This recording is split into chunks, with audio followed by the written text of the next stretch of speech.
Untuk bela Australia dan halangi Putin untuk datang ke Bali, Amerika bawa 6 pesawat nuklir dan kapal induk ke Bali saat G20 yang sekarang diparkirkan di NTT. Lagi melihat apakah sedang mau mencari eksitor dari kasus kegagalan kebijakan Amerika dan NATO di kasus Rusia dan Ukraina, sehingga kemudian membuang isu ini atau perang ini atau menggeser perang ini ke kawasan kita. Dan inilah kita harus betul-betul tolak gitu, karena kalau ini terjadi itu artinya Amerika dan kawan-kawan tidak menjaga kawasan kita sebagaimana yang kita harapkan. Tapi kalau satu step ini maju, saya rasa Indonesia harus mengambil sikap tegas dengan bebas aktifnya dan non-alignment.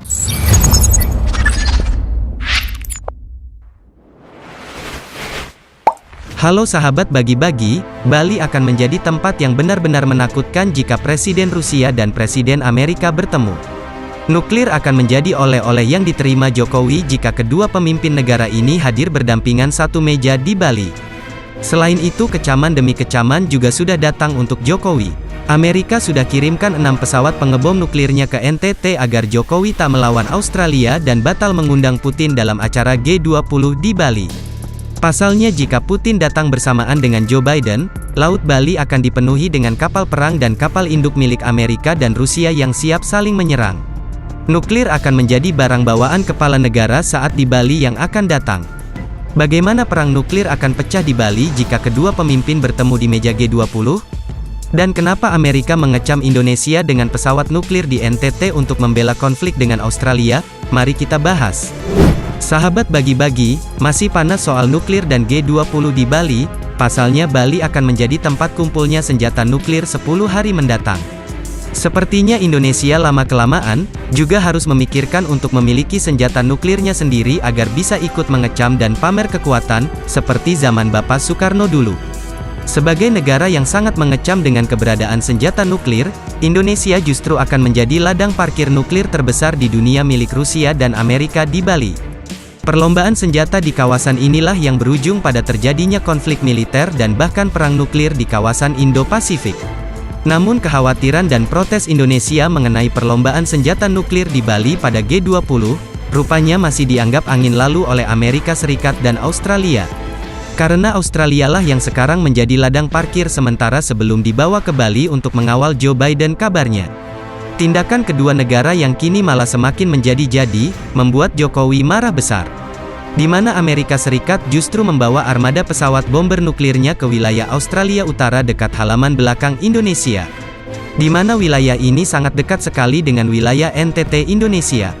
Indonesia kini sepertinya semakin gelisah, pasalnya akibat hal ini ketegangan antara Amerika, Australia, Rusia dan China di Asia Pasifik pastinya akan semakin meningkat. Amerika mengirim sebanyak 6 unit pesawat pengebom B-52-nya, ke salah satu pangkalan militernya di Australia. 6 pesawat bomber ini pun memiliki kemampuan nuklir alias mampu membawa atau mengangkut bom berhulu ledak nuklir.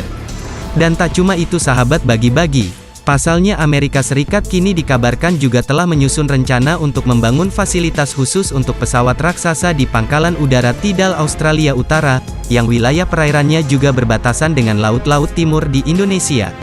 Di mana mereka akan membangun pusat pemeliharaan dan area parkir untuk 6 unit pesawat bomber B-52 Stratofortress. Dengan demikian artinya, selain memiliki kekuatan kapal selam nuklir yang dikhawatirkan oleh Indonesia, kini negara Australia pun akan memiliki armada pesawat bomber berkekuatan nuklir. Sahabat bagi-bagi, mendekati G20 di Bali yang digelar sekitar 10 hari lagi, Indonesia terus mempersiapkan militernya. Pasalnya selain akan bawa 6 pesawat pengebom nuklir, Amerika juga akan membawa kapal induk. Niat tersebut juga telah direspon Rusia dengan akan membawa kapal induknya ke Bali. Maka dari itu militer Indonesia akan kerepotan karena ulah kedua negara ini. G20 Bali adalah forum perdamaian justru akan menjadi arena berperang. KTT G20 dengan format tatap muka akan diadakan di Bali pada 15 dan tanggal 16 November tahun 2022. Fokus presidensi Indonesia tahun ini adalah pemulihan ekonomi global pasca pandemi dengan prioritas bidang kesehatan, transformasi digital, dan transisi energi. Namun pertemuan kepala negara anggota G20 kali ini dibayangi oleh krisis global di sektor pangan dan energi, yang dipicu oleh perang Rusia-Ukraina. Dalam sejumlah pertemuan tingkat menteri beberapa negara barat yang dipimpin Amerika Serikat, mengecam dengan keras invasi Rusia ke Ukraina serta dampaknya terhadap krisis pangan dan energi.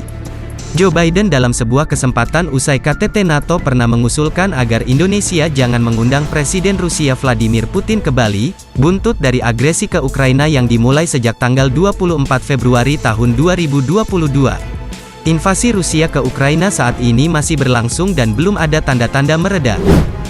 Sebagai tuan rumah, Indonesia tetap mengikut sertakan Presiden Putin, karena Presiden keanggotaan. Dan kemudian mengundang Presiden Zelensky, kehadiran Putin ke Bali sendiri masih belum jelas. Sahabat bagi-bagi, Rusia itu mengatakan kemungkinan dirinya menghadiri KTT G20 di Indonesia bulan depan masih ada. Presiden Rusia Vladimir Putin mengatakan masih mungkin menghadiri KTT G20 di Indonesia pada 15 sampai tanggal 16 November di Bali. Saya sangat berterima kasih kepada otoritas Indonesia dan Presiden Joko Widodo atas undangan untuk menghadiri KTT G20, kata Putin dalam sesi pleno Valdi International Discussion Club. Putin mengatakan, kami akan memikirkan bagaimana kami akan mengaturnya. Rusia pasti akan mengirim perwakilan ke sana pada tingkat yang sangat tinggi. Mungkin saya juga akan berada di sana, tetapi saya masih memikirkannya. Sahabat bagi-bagi, Menteri Luar Negeri Indonesia Retno Marsudi mengisyaratkan beberapa pemimpin negara G20 bakal hadir dalam KTT termasuk Putin. Sejauh ini Indonesia tidak menerima respon negatif dari semua negara G20 sejauh ini mengenai kehadiran leadersnya. Sahabat bagi-bagi, kehadiran Putin dalam KTT G20 menjadi salah satu isu yang menarik mengingat Rusia kini berhadapan dengan sanksi internasional akibat invasinya di Ukraina.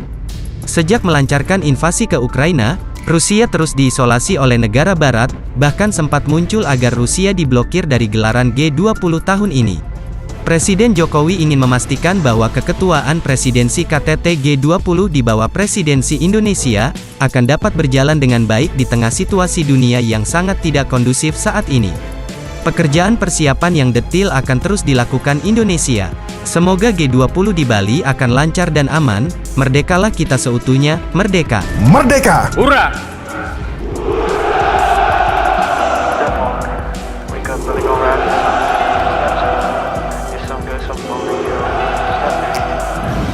Out what you wanna be. Step 4. Everybody just do your thing.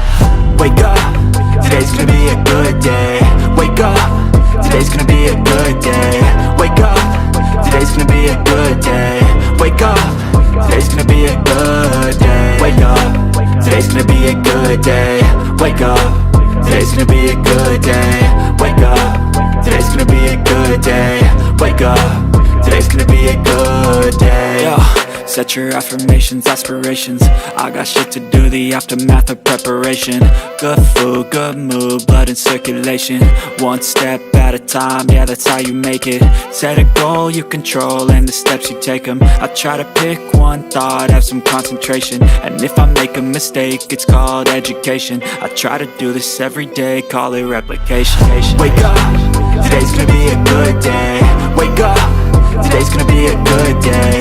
Wake up, today's gonna be a good day.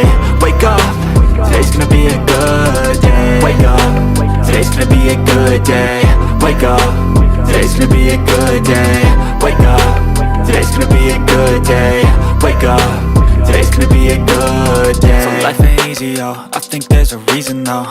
Ups and downs, just like every different season, yo. Sometimes I'm high, other times I'm barely breathing, though. I always gotta fight and hide from the demons, yo. Negative thoughts are poison, they rot. Head full of flies, so here come the clouds. They'll never stop unless I can swap all the bad for the good in my head when I'm lost. Yeah, so I'ma fake it till I make it. Positive thoughts are overtaken, I got patience. One day at a time is how you operate a cadence. A flow, you grow, you show yourself a found